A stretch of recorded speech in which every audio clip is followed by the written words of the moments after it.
சனி பார்க்குறான், சும்மா இருப்பானா? மனசையும் புத்தியும் கெடுத்து சின்னாவண்ணமாக்குவான். தூங்க விட மாட்டான்.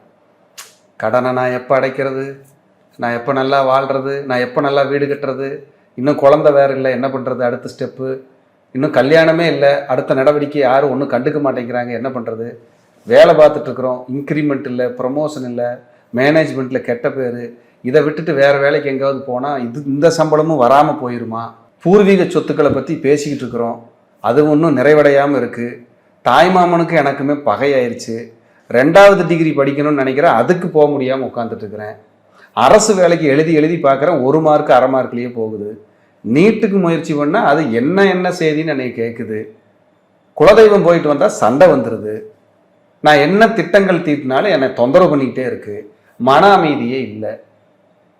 என்னதான் பண்ணுறது, தொழிலில் நான் ஒன்று நினச்சா தெய்வம் ஒன்று நினைக்குது, எப்படித்தான் இதை மேனேஜ் பண்ணுறது, அவமானம் வந்துருமோன்னு பயமாக இருக்குது, வயசானவங்களாக இருந்தால் நம்ம போய் சேர்ந்துருவோமோன்னு ஒரு பயமாக இருக்குது, அதே போல் குழந்தைகளாக இருந்தால் கீழே மேலே விழுந்து காயமாயிருமோன்னு பயமாக இருக்குது, மத்தியம வயசுக்காரங்களாக இருந்தால்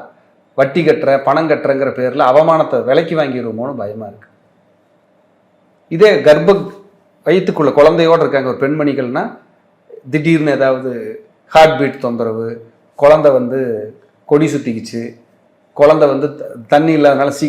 சிசேரியன் பண்ணி குழந்தை எடுக்க வேண்டிய, இப்படியெல்லாம் ஒரு குழப்பத்தை கொடுக்கக்கூடிய மனநிலை.